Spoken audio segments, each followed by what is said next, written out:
Sampurasun Wadia Balad ATE official di mana wae ayana. Alhamdulillah wa syukru ala ni'amillah. Kalayan diwuwuh ku qobul anu maha agung, dibarengan ku pang ijabah anu maha kawasa, diiring ku kadeudeuh kanyaah Gusti anu maha suci. Urang ayeuna dugi kadangat ayeuna masih keneh tiasa ditepang dangukeun deui dina acara anu matuh kamemet urang sadayana. Nyatana dina pagelaran dongeng Sunda jejer carita si Bogel Raja Begal. Ayeuna bagian anu ka 23 nanya pamiarsa. Ieu dongeng mangrupikeun buah karyana Aceuk Rebeka Almaira ti Palihan Majalengka. Kangge Aceuk Rebeka ngahaturkeun rewu nuhun laksa ketik kabingahan. Rehna parantos ngawidian mamang kangge medar ieu dongeng dina kandaga ATE official ieu. Atuh sumangga kanu teu acan subscribe, kantun subscribe heula.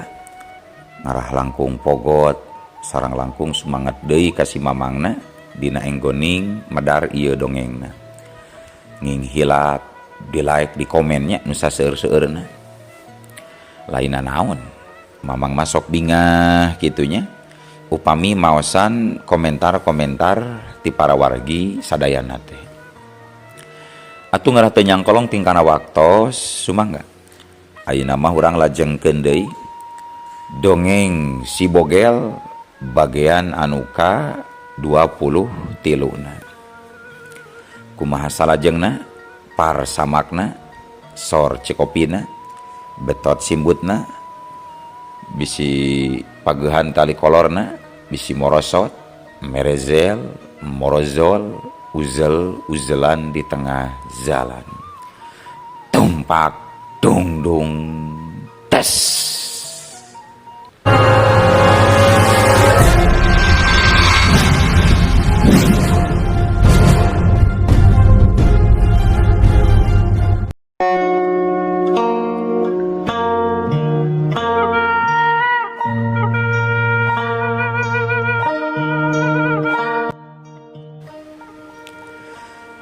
Para wargi sadayana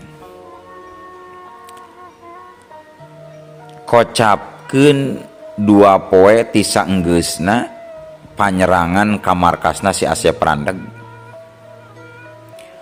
Harita si Bogel ngayakeun pesta pora di markasna sekaligus ngaresmikeun yen dirina kiwari geus jadi Raja Begal. Sepanduk gede dipasang di rohangan tengah, tulisanna ngajeblag di dinya si Bogel Raja Begal.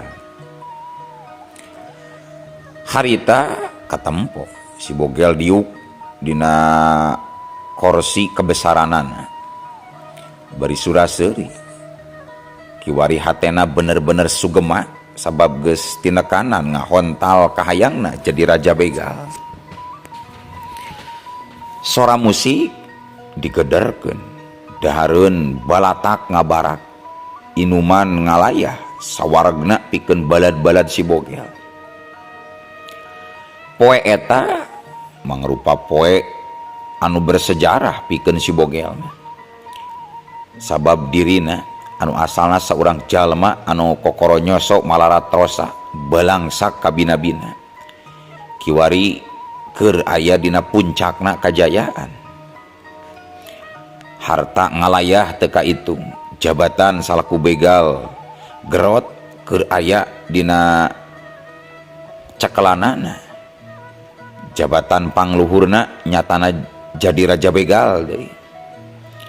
Harta geus teu kaitung, bro dipanto, bru di juru, ngalayah di tengah imah. Kebon loba kelibuk dahareun teu kalebok. Si Jabrik di pipir, si Jamrong di kolong paribasana.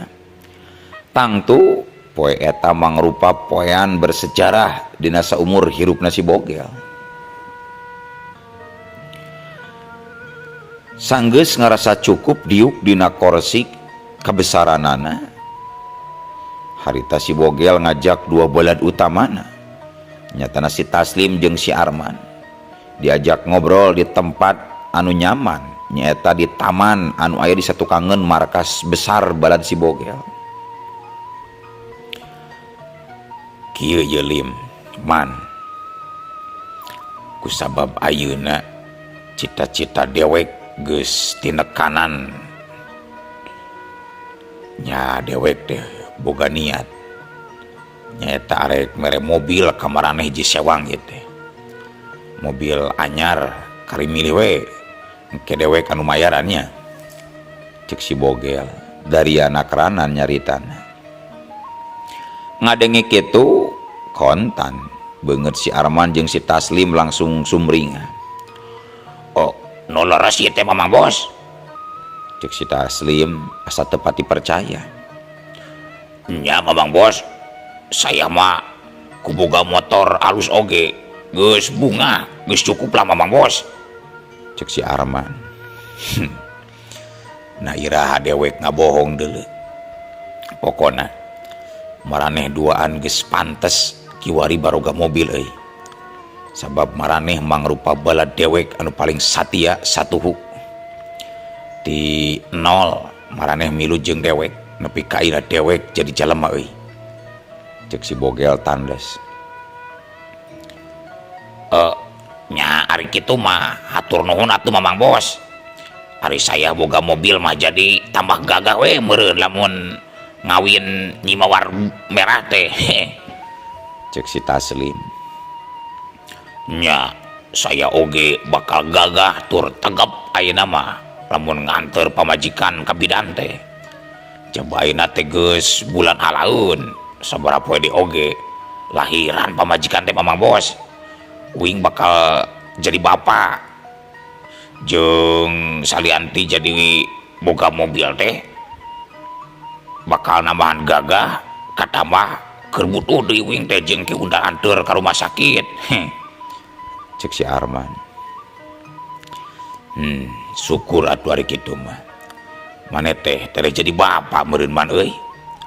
Cek si Bogel. Bunga ngadengi anak buahna tereh boga anak. Akhirnya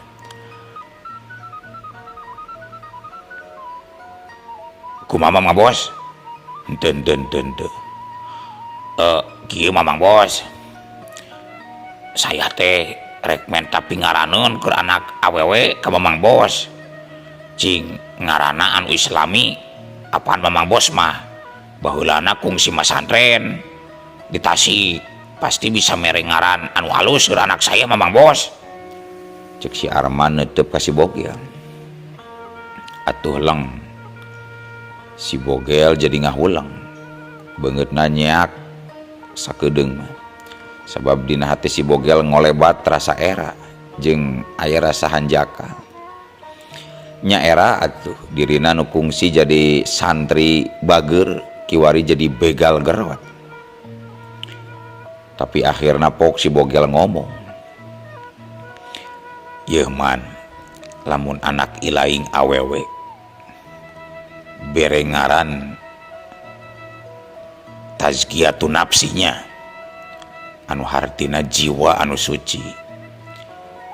Meureun era oge lamun teu salah sabab dewek asa-asa poho kitunya. Nya muga-muga we anak maneh jiwana sing suci, sing jadi budak anu solehah, ulah siga bapana anu baragajul tukang begal." Cek si Bogel. Oh, amin Mamang Bos, hatur nuhun Mamang Bos. Katampilah ngaranna hade pokona mah tazkiyatun nafsinya. Cek si Arman bangun anu bungah nakranan. Nyatu saterus nama tiluanana uplek ngobrol ngaler ngidul nyaritakeun pangalaman waktu nyerbu ka markasna si Asep Randeg. Sanggeus ngarasa cukup, akhirna si Bogel ngojengkang keluar ti eta taman. Kitu deui si Arman jeung si Taslim. Para wargi sadayana gancangna ieu carita si Arman jeung si Taslim harita geus baroga mobil hadiah ti bos bogel. Si Arman poe eta keneh langsung ngajajab pamajikanana ka rumah sakit pikeun lahiran. Sedengkeun si Taslimah harita keur ngajak pelesiran ka calon pamajikanana nyatana Nyi Mawar Merah. Jalan-jalana ka hiji tempat wisata anu keur viral di wewengkon Majalengka. Nepi ka tempat pelesiran, jerut si Taslim turun tina mobil anyarna. Manikaya tur gagah. Geus kitu nyirilik kadeukeuteun pantom mobil anu kenca. Samemeh Nyi Mawar beureum turun. Barang Nyi Mawar turun langsung dikaleng tuluy leumpang pageye-geye. Hate si Taslim kiwari bener-bener ngarasa bagja. Rasaan manehna asa ngalayang di sawarga. Rek teu kitu kumaha asa teu ngimpi-ngimpi acan lamun dirina bakal jadi jalma beunghar. Ngalaman loba harta, boga mobil, tur bisa ngaleng saurang mojang geulis calon pamajikan.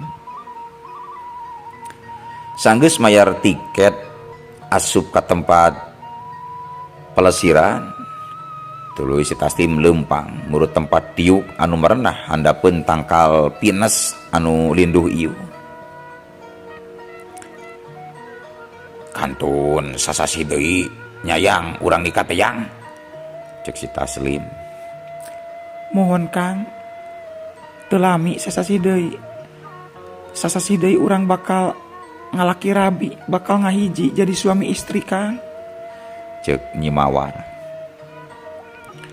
Teu boleh dianti-anti bakal nyorang laki rabi. Cek si Taslim.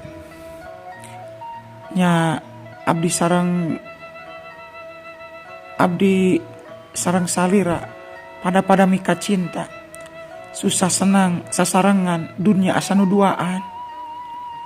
Kitu ngobrolna sapasang insan anu keur kasmaran.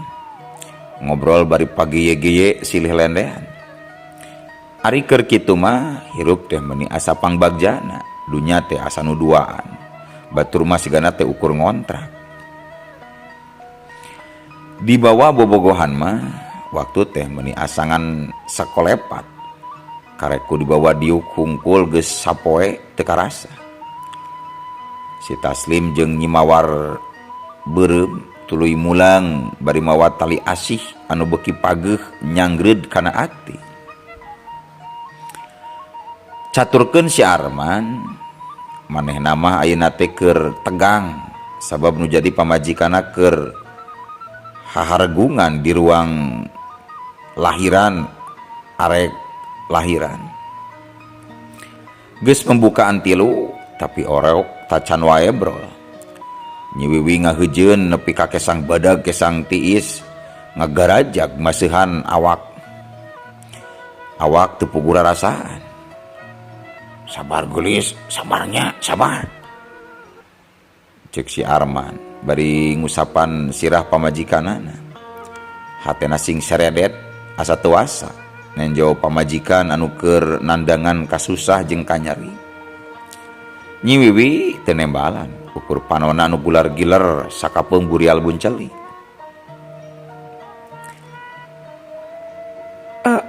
Cobi sakali deui nya Bu, sakali deui.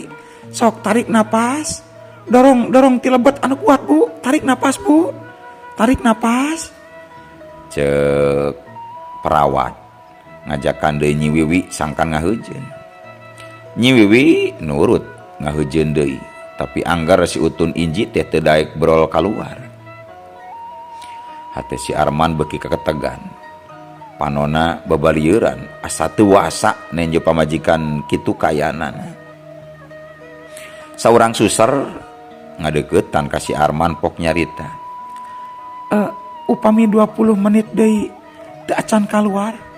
Kapaksa pihak rumah sakit kada ngalakukeun tindakan sesar, Bapak. Cek eta suster. Nya Bu, nya lakukeun anu terbaik we kangge istri saya, jawab si Arman. Keur kitu torojol seorang dokter ahli bedah norojol pok nyarita ditujukan ke si Arman. Alus nama Bapak migawe salat jeung ngadoa supaya pamajikan Bapak bisa ngalahirkeun kalawan salamet, Pak, cek dokter. Siap Pak Dokter, siap, jawab si Arman. Geus kitu mah leos we ngaleos rek muru ka mushola nu aya di eta rumah sakit. Teu talangke si Arman gancang abdas sok sanajan tata cara salat geus poho sawareh sabab geus lila tara wudu tara salat. Nya geus kitu mah si Arman salat mimiti salat maghrib tuluy salat ba'da maghrib. Sanggeus beres salat ba'da maghrib ngangkatkeun dua leungeun nanggahkeun beungeutna ngadunga kanu kawasa munajat kanu maha agung. Leungeunna meuni ranggah ka luhur, hatena bener-bener khusyuk teu karasa kadal ucap. Ya Allah, abdi nyuhunkeun disalametkeun istri abdi Gusti. Upami istri abdi tiasa salamet, abdi janji bade tobat tina ngabegal Gusti, cek si Arman. Ting sadar ting teu dina waktu ngadua eta teh. Sanggeus ngarasa cukup tina ngaduana, si Arman tuluy kaluar ti mushola arek ngalongok deui pamajikanana. Barang oge nepi ka hareupeun panto kamar lahiran. Kadenge sora orok meuning ngagoan. Hate si Arman meuning ngalenyap bari ngaleket teh bakat ku bunga. Alhamdulillah Gusti, hatur nuhun Gusti. Bro, si Arman deku tuluy sujud syukur. Geus lila sujud cung si Arman cengkat tuluy ngalengkah leumpang terus ngadorong panto ruangan bersalin. Berang-berai panto muka langsung dipapag ku seorang suster. Wilujeng Bapak tos janten hiji rama kangge dua putri kembar Bapak, cek eta suster. Si Arman kod ka olohok tuluy red ngareret ka tempat nunda orok. Bre, dua orok kembar didinya keur pating galoar. Hate si Arman meni bungangang pisan.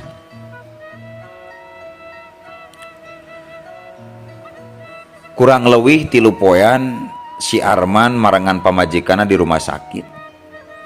Sanggeus 3 poean harita gancang pamajikanna dibawa balik ka imah.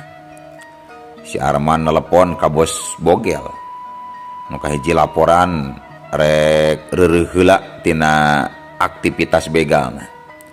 Nu kaduana minta ngaran keur budakna, keur ngaran budak nu hiji deui sabab budakna kembar, sedengkeun ari ngaran karek hiji nyaeta Tazkiyatun Nafsi. Ku si bogel diidinan sabab samaruk si bogel mah si Arman eureun rehat teh ukur sementara. Nya ngaran budak oge dibere deui ku si bogel, ngaran budakna Zakiyatun Nafsi. Ari anu ti heula mah Tazkiyatun Nafsi, nu kadua Azkiyatun Nafsi. Si Arman ngayakeun syukuran akekah bari nyukur buuk jeung merengaran budak dina poean katujuhna. Domba jalu 2 dipencit sakumaha parentah sunah dina ajaran agama. 2 minggu geus kaliwat si Arman teu nolol-nolol ka markas. Manehna loba ngahulang loba ngalamun. Ari dina jero hatena harita keur perang sabil antara 2 rasa. Nu kahiji rasa bungah tur bagja lantaran pamajikan jeung anakna salamet. Ari nu kaduana mang-mang nyang hareupan pagawean. Sabab lamun dirina terus terang kasih boger rek eureun tina ngabegal, geus pasti dirina bakal dicarekan lak-lak dasar, malahan teu mustahil lamun akhirna bakal disiksa atawa nepi ka dibinasakeunana ku si bogel. Ari Nyi Wiwi pamajikanana ngarasa heran nejo polah salakina anu loba ngahulang siga nu keur nandangan kabingung anu pohara. Kunaon Kang? Diperhatoskeun teh akang jiga seueur ngalamun? Cek Nyi Wiwi. Teu kunaon Nyi. Aa mah ukur yeut mastaka ieu teh katarajang migren aduh. Cek si Arman nyumputkeun rusiah ti pamajikanana. Piraku migren ngalamun wae atuh Kang. Pasti akang nuju gaduh masalah pangintennya. Sok atuh nyarios ari gaduh masalah mah teu kenging dihem-hem ku sorangan Kang. Cek Nyi Wiwi bari neuteup anteb ka salakina. Pirasat saurang pamajikan moal nyalahan pasti salakina keur boga masalah anu gede. Akang mah teu boga masalah nanaon Nyi. Ngan ieu we 2 minggu akang teh teu mangkat digawe lantaran masih sono ka barudak anu lalucu Nyi. Cek si Arman mana pasti moal balaka sabab usahana salela ieu kana ngabegal moal mungkin dibuka ka pamajikanana. Oh, nyanjung atuh enjing mah mangkat damal Kang. Keun barudak mah dasar rehat ieu ngan saminggon sakali mah akang kedah minta idin ka bos bogel kangge uwi ngalongok barudak. Nya atuh ari kitu mah Nyi. Si Arman bangun anu embung kepapanjangan ngobrolkeun urusan pagawean. Geus kitu majung si Arman cengkat tuluy ngadeuketan 2 anakna anu keur sarare. Celengok tarang 2 anakna dicium. Geus kitu lar si Arman kaluar arek ngabeberah hatena rek niis di pipir imah anu tempatna geunaheun linduh iuh ku tatangkalan. Gek si Arman diuk dina bangku paranti niis handapeun tangkal kersen. Ku siwel ngaluarkeun rokok sabungkus jeung korekna tina pesak calanana. Geus kitu pleut nyabut sabatang tuluy ditunda dina biwir. Geus kitu cekes korek dicekeskeun, rokok diseungeut, tuluy dikenyot, geus kitu haseupna ditiupkeun ka luhur meuni nyelebung. Barang keur kitu, ujug-ujug HP-na disada. Barang ditingali teh bos bogel memanggil. Si Arman rada ruas oge, leungeunna ngageter, karak kunenjo ngaran bos bogel geus ngaleper sieun. Tapi akhirnya telepon teh teu burung diangkat. Halo Mamang Bos. Halo Man. Kumaha? Geus beres acara syukuran akekah anak maneh teh Man? Atos basa minggon kamari oge Mamang Bos. Nya ari geus beres mah isuk datang ka markasnya. Sabab paget to urang rek ngabegal gede-gedean di Man. Oh nya mangga Mamang Bos mangga. Geus kitu we nya. Assalamualaikum. Waalaikumsalam. Telepon ditutup. Jantung si Arman jadi ratug tutunggulan. Sajongjongan mah manehna ukur molohok neuteub kosong ka hareup. Aduh. Kumari geus kieu. Apan aing teh geus ikrar nadar arek tobat moal ngabegal deui. Tapi kumaha aing teh bisa nolak kana pangajak ti Mamang Bos. Aduh. Cek si Arman galecok dina jero hatena. Cag kayaan si Arman anu keur mang bingung urang tinggalkeun. Ayeuna caturkeun si Taslim. Ari si Arman mah 2 minggu teu indit ka markas. Ari si Taslim mah geus saminggu teu ka markas. Ngan beda alesanana. Ari si Taslim mah manehna hoream indit ka markas kulantaran hayang wae dedeketan jeung Nyi Mawar beureum. Maklum anu keur kasmaran pajauh sakedeung asa lila, tapi lamun padeukeut lilana asangan sakedeung. Harita oge si Taslim keur paduduaan diuk ngarendeng di handapeun tangkal kersen. Ari akang teradamel kunaon Kang? Cek Nyi Mawar tumanya. Oh, keur libur atuh yang. Apanan ayeuna teh Agustus. Jadi libur heula damelna. Jauh si Taslim saceplakna we. Oh gitu. Syukur atuh ari libur mah pados sering pacaket sareng patepang. Cek Nyi Mawar merah bari ngalendean. Si Taslim jantungna meuni deg-degan dilendean kuno herangna. Ragamang leungeunna ngaragamang kana leungeun Nyi Mawar. Terus dirames lalaunan bangun anu geugeut na keranan. Ari Nyi Mawar beuki ogohan bari ngalendean teh sakapeung ngalendotan kana pipi si Taslim. Tapi barang keur kitu krining HP si Taslim ujug-ujug disada. Barang ditenjot teh bos bogel memanggil. Aduh, si Mamang bos ngaganggu wae aing mah deuh, kakarage ngacung ieu si Otong. Aing. Cek si Taslim asa aya rasa keheul ayeuna mah ka si bogel teh. Sabab kanikmatanana asa diganggu. Tapi akhirna mah teu burung, telepon ti dudunganna teh diangkat.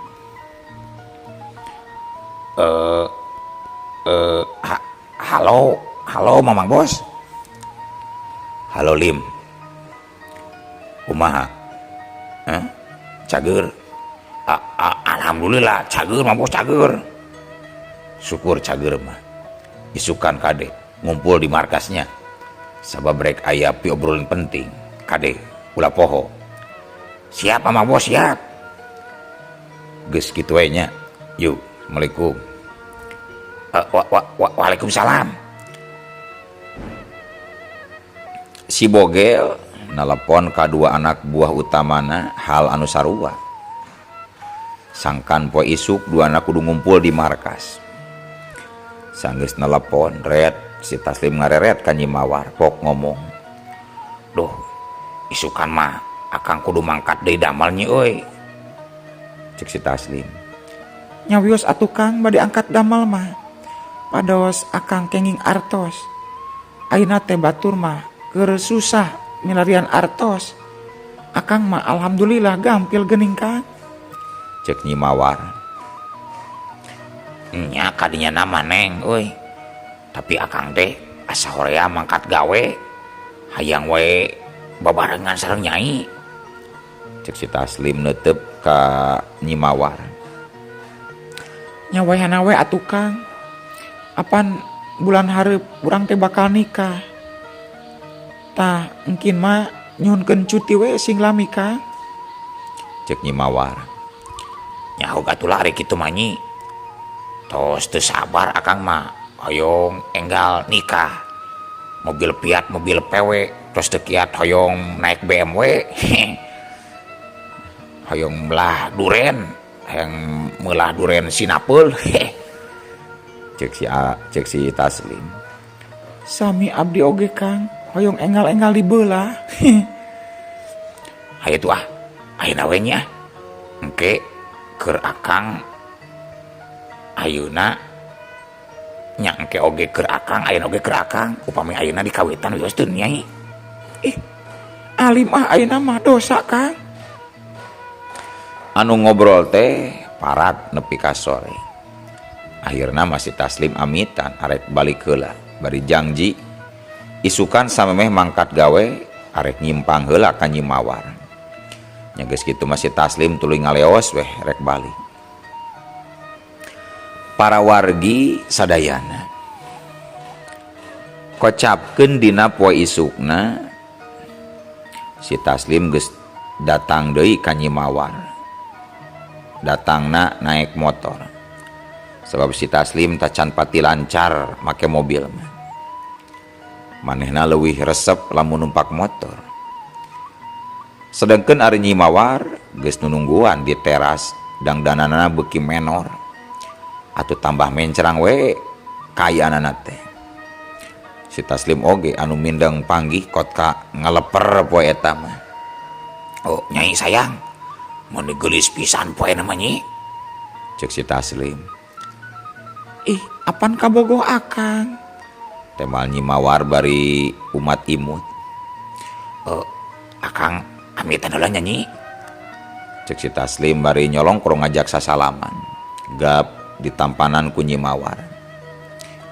Karasa ku si Taslim asa beda haneutna oge, beda asa nyentuh kana hate. Lemesna leungeun nyimawar asa nyeredet kana hate. Padahal apanan geus biasa ari ukur paantal leungeun mah. Tapi teuing kunaon sasalaman nu harita mah asa beda karasana. Karek oge si Arman rek ngalepaskeun leungeunna teu kanyahoan di palebah pengkolan ujug-ujug. Eueuh waktosna kabujeng seep wadia balad ATE ofisial. Keun atunya ieu dongeng teh urang cekapkeun we heula dugi ka dieu. Insyaallah enjing pageto baris dilajengkeun deui. Atuh ku kitu ku kieuna mamang sajamit mungkur amit mundur ti payuneun para wargi sadayana. Hayu Assalamualaikum warahmatullahi wabarakatuh.